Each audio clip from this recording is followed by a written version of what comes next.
I pozdrav svima ljudi, ovdje je Stefan sa kanala Stefan Show, a danas ćemo gledati top 10 najboljih fudbalera.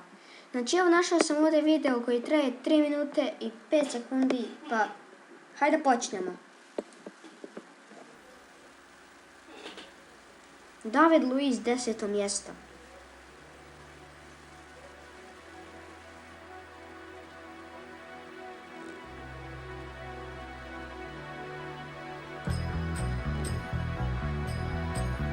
Zlatan Ibrahimović 9. mjesto.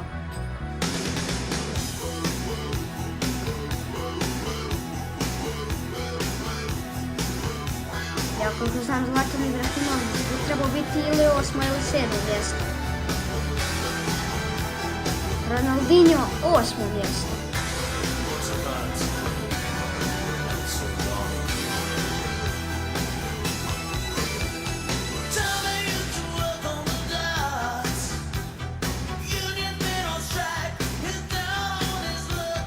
Neymar 7. mjesto.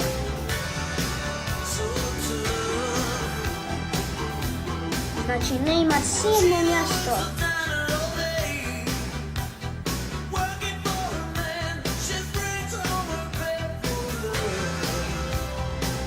Forlan 6. mjesto. Forlan 6. mjesto.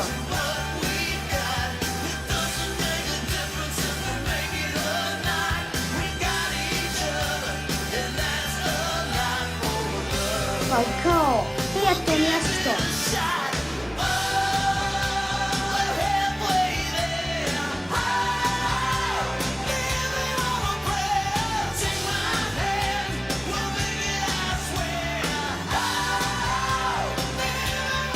Wayne Rooney 4. mjesto.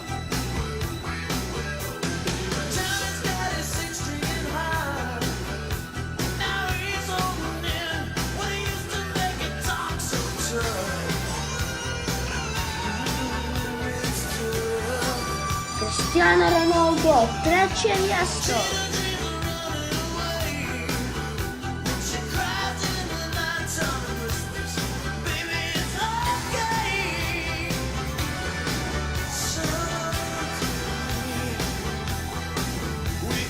Fernando Torres 2. mjesto.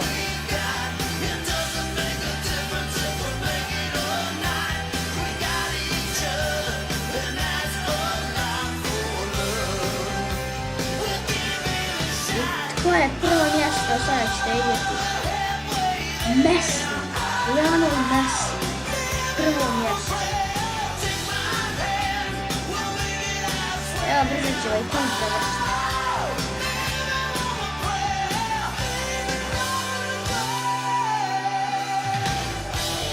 Znači, to je bilo to što se tiče ovog videa. Vidimo se uskoro.